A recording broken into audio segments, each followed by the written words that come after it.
अकल्पायुष्य भावित या कुळा माझी सकळा हरीच्या दासा कल्पनेची बाधा न हो कोणी काळी ही संत मंडळी सुखी असो अहंकाराचा मारा न लागू राजसा माझ्या विष्णुदासा भाविकासी कल्पनेची बाधा न हो कोणी काळी ही संत मंडळी सुखी असो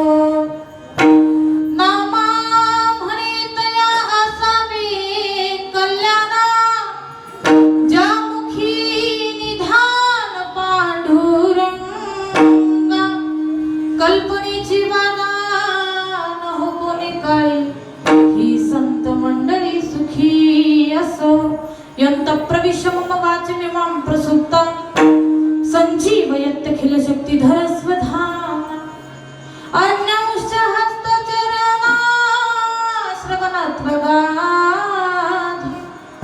प्राणानमो भगवती पुरुषाय तुभ्यं महायोग पीठे तटे भीमरथं परं पुंडरीकाय दातुं मुनीन्द्र समागत्य तिष्ठन् तमानंद कंदं परब्रह्मलिंगं भजे पांडुरंगं पांडुरंगा गुरु प्रथम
त्यांच्या कृपादानी कथेचा विस्तार बाबाजी सद्गुरु दास तुका कलावज्ञ जीव धरार्थावतारं कला कंकते ज्योतिका मोदी वक्त्रं खलानीशवादा पनोदारः दक्षं समाधी समूर्तिं भजे ज्ञानदेव ओम नमो ज्ञानेश्वरा ओम नमो ज्ञानेश्वरा करुणाकरा दयाळा तुमचा अनुग्रह लाधलो पावन झालो चराचरी शरण शरण जी हनुमंता शरण शरण जी हनुमंता तुम्हा आलो रामदूता काय भक्तीचा वाटा मजदा बाब्या सुभटा चलिया गोजी पवन कुमार पधारो हरि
दासा कल्पनेची बाधा न हो कोणी काळी ही संत मंडळी सुखी असो विठ्ठल विठ्ठल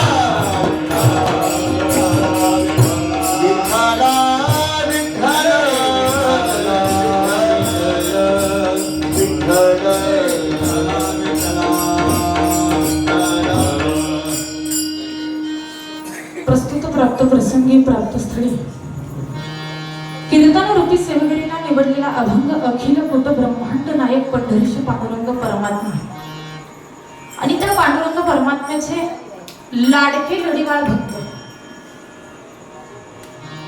या विश्वाच्या मालकानं, जगाच्या बापानं ज्यांच्या बरोबर ताटामध्ये जेवावं असा अधिकार ज्यांना बालपणीच प्राप्त झाला असे असणारे नामदेवराय आणि ते नामदेवराय या अभंगामध्ये भगवंताकडे मागणं मागतायत.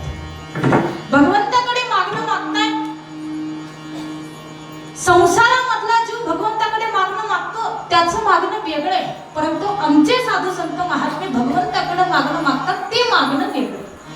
आणि काय फरक आहे किंवा नामदेवरायांनी या अभंगामध्ये भगवंताकडे काय मागितलं हे आपल्याला या ठिकाणी पाहायचं. विठ्ठल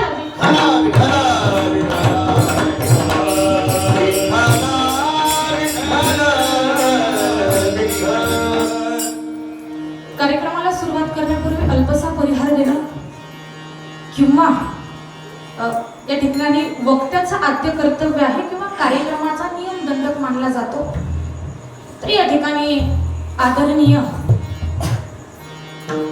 मुंबई पोलीस निरीक्षक भागवत दादा कराटे यांच्या अभिष्ट चिंतन सोहळ्यानिमित्त या ठिकाणी तुमच्या आमच्या भेटीचा योग आला.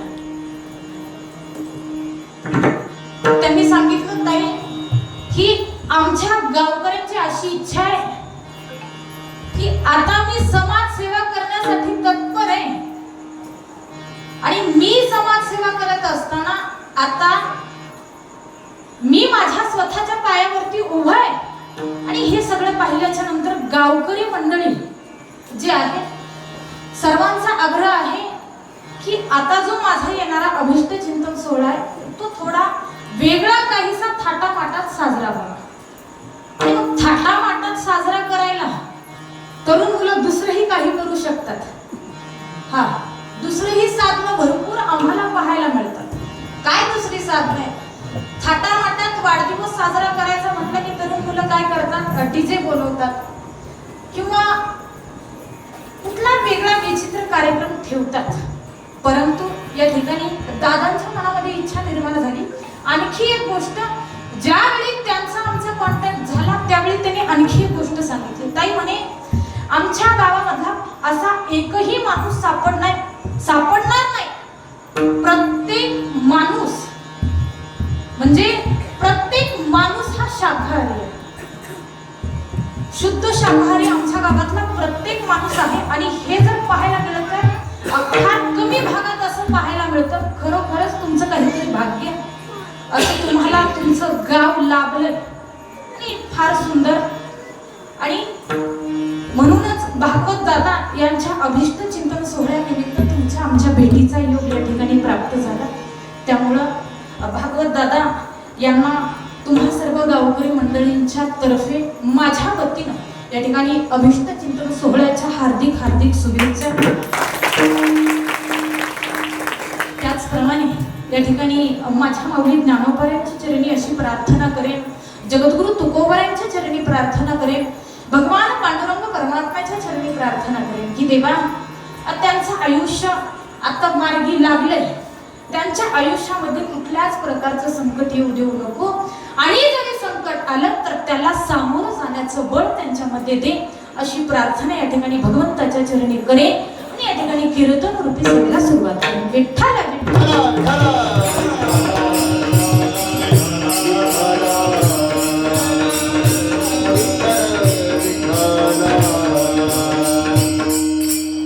अभंगामध्ये नामदेवराय या ठिकाणी भगवंताकडे मागणं मागतात. मागण्याचे खूप प्रकार आहेत. भगवंताकडे नामदेवराय मागत असताना काय मागतात तर देवा जे माझे हरिदास आहेत, अकल्प आयुष्य व्हावे तया कुळा माझिया सकळा हरीच्या दासा. जे माझे हरीचे दास आहे. हरीचे दास म्हणजे काय? जे भगवंताचं रात्रंदिवस भजन करतात, जे आयुष्यामध्ये जीवनामध्ये परमार्थ करतात, त्यांना काय कर तर अकल्प आयुष्य त्या ठिकाणी दे. नामदेवराय सांगतात अकल्प काय तर कल्पापर्यंत त्यांना आयुष्य दे. नामदेवराय भगवंताकडे मागणं मागतायत, परंतु त्याच्यासाठी आम्हाला काय करावं लागेल? त्याच्यासाठी आम्हाला भगवंताचं नाम आमच्या मुखामध्ये अगोदर घ्यावं लागेल. अकल्प आयुष्य व्हावे तया कुळा. कुळ हा शब्द नामदेवरायांनी या ठिकाणी वापरला.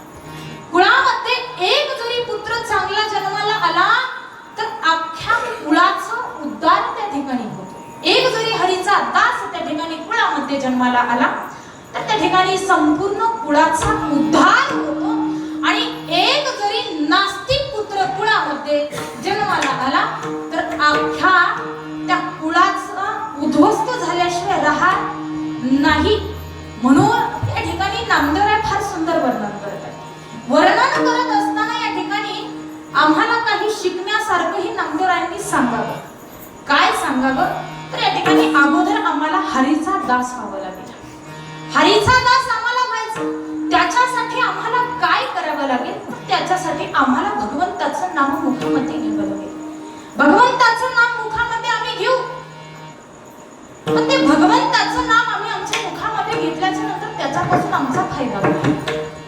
कलियुग आहे, कलियुगामध्ये प्रत्येक मनुष्य फायद्याशिवाय कुठलीही गोष्ट करत नाही. प्रत्येक गोष्टी मागे मनुष्य अगोदर आपला फायदा पाहतो. फायदा असेल तर आपण ती गोष्ट करतो. मग तुम्ही म्हणाल ताई आम्ही भगवंताचं नाम आमच्या मुखामध्ये घेऊ, पण त्याच्यानंतर आमचा त्याच्यापासून फायदा नाही. सांगून जाईल नाम संकीर्तन साधनपै सोपे जळतील पापे जन्मात.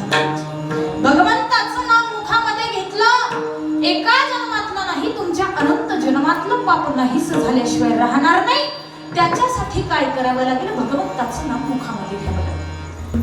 ज्या भगवंताचं नाम आमचे साधू संत महात्मे आम्हाला मुखामध्ये घेण्यासाठी सांगतात, ते भगवंताचं नाम कसं आहे? तर अमृतापेक्षाही गोड त्या भगवंताचं नाम. अमृताहुनी गोड, अमृताहुनी गोड नाम तुझे देवा, नाम तुझे देवा.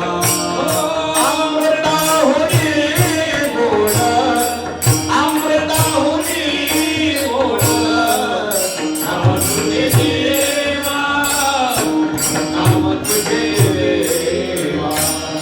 मन माझे केशवा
भगवंताचं जे नाम आहे ते अमृतापेक्षाही गोड आहे. भगवंताचं नाम कसं आहे? तर भगवंताचं नाम हे सारामध्ये सार आहे. सार सार सार विठोबा नाम तुझे सार.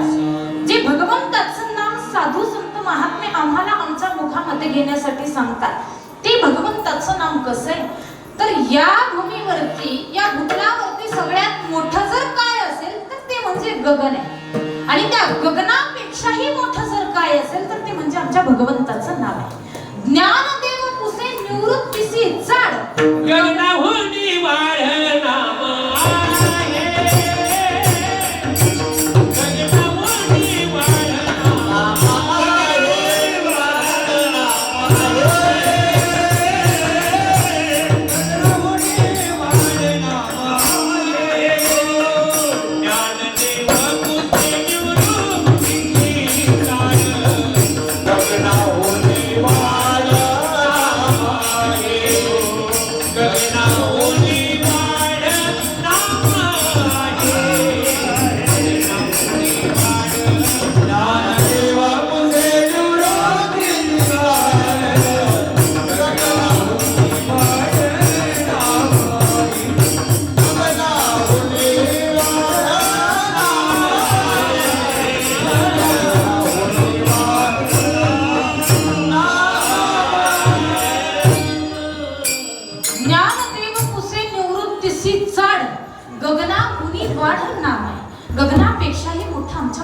भगवंताचं नाम. ज्या भगवंताचं नाम आम्ही आमच्या मुखामध्ये घेणार आहे ते भगवंताचं नाम कसं आहे तर ते भगवंताचं नाम पवित्रामध्ये पवित्र. नाम पर्वया पर्वंत, नाम पवित्र आणि सुखद, नाम स्मरे निळकंठ निजसुखी निवाला. माऊली ज्ञानोबा ज्ञानेश्वरी मध्ये सांगतात. म्हणून त्या भगवंताचं नाम आम्ही आमच्या मुखामध्ये घेतलं पाहिजे. कीर्तनामध्ये एखादं प्रमाण चालू असेल तर श्रोते मंडळींचं काय काम? पुढं बसल्या बसल्या हाताने टाळी वाजवायची आणि मुखाने जास्त काही म्हणता येत नाही, जेवढं म्हणता येईल तेवढं आपण त्यांच्या बरोबर म्हणण्याचा प्रयत्न करायचा. तुम्ही अजिबातच टाळी वाजवत टाळी वाजवली पाहिजे. का वाजवली पाहिजे? आता कीर्तनामध्ये माणसाने टाळी वाजवावी हे तर आहेच, परंतु दुसरे 3 कारण तुम्हाला सांगेन की माणसाने टाळी का वाजवली पाहिजे. तुम्ही जर आपल्या दोन्ही हाताने टाळी वाजवाल, टाळी वाजवल्याच्या नंतर आपण जे काही जेवण केलेले ते अन्न पचन होऊन नवीन रक्त त्या ठिकाणी निर्माण होण्यास मदत होते. त्याच्यामुळे माणसाने टाळी वाजवली पाहिजे, पहिलं कारण.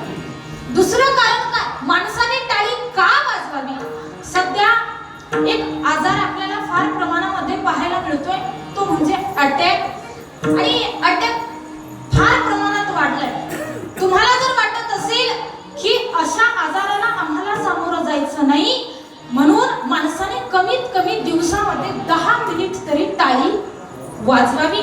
आणि तिसरं कारण तुम्हाला सांगून जाईल, कीर्तनामध्ये बसल्याच्या नंतर माणसाने टाळी जरूर वाजवावी.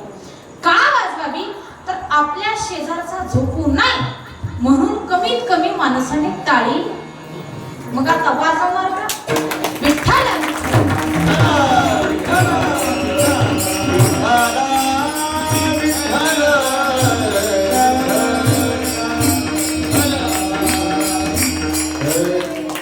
या ठिकाणी हा बस बस.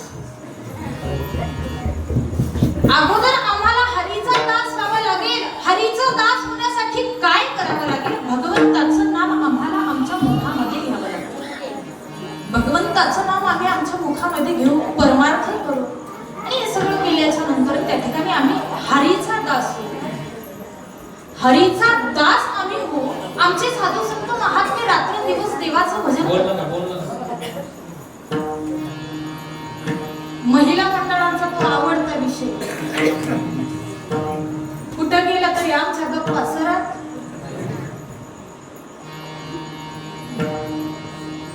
हरीचा दास आम्हाला पाहिजे. साधू संत महात्मे रात्रंदिवस देवाचं भजन करतात. मग रात्रंदिवस देवाचं भजन का करतात? एक साधक आमच्या साधू संत महात्म्यांकडे आला आणि साधू संत महात्म्यांना म्हणू लागला, का हो म्हणे महाराज, रात्रंदिवस देवाचं भजन करता, देवाचं भजन का करता?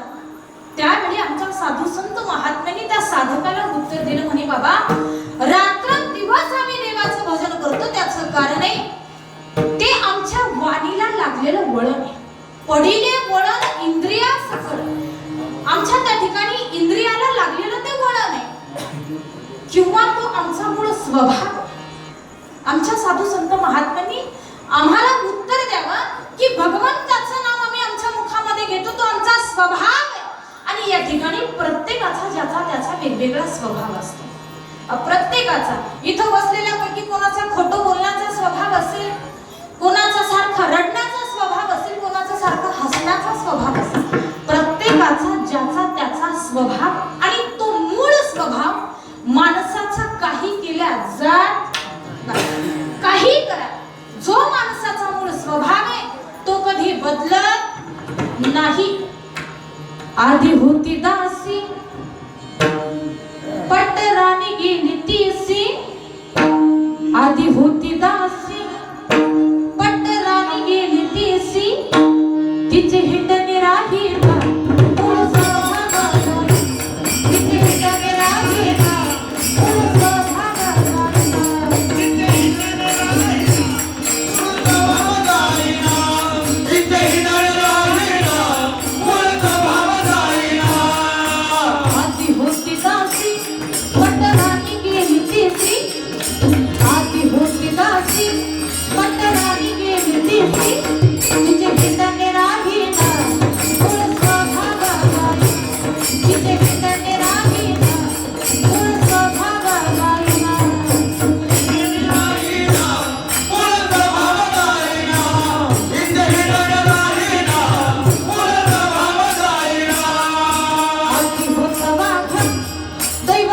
झाला पागा आधी होता वागा दैव योग्य झाला पागा त्याचा यळवट राहिला फुलच भागा राहिला त्याचा यळवट राहिला फुलच भागा राहिला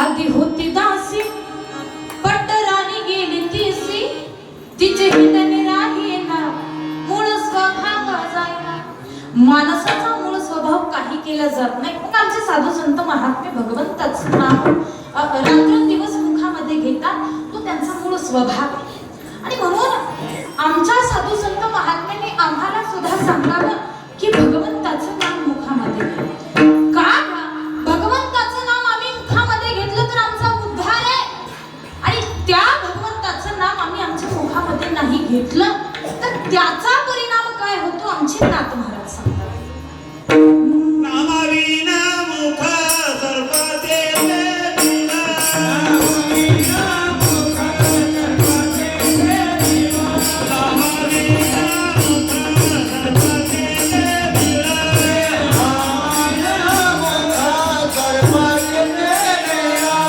तुहन वे सर्व आहे देवान वे सर्व आहे देवान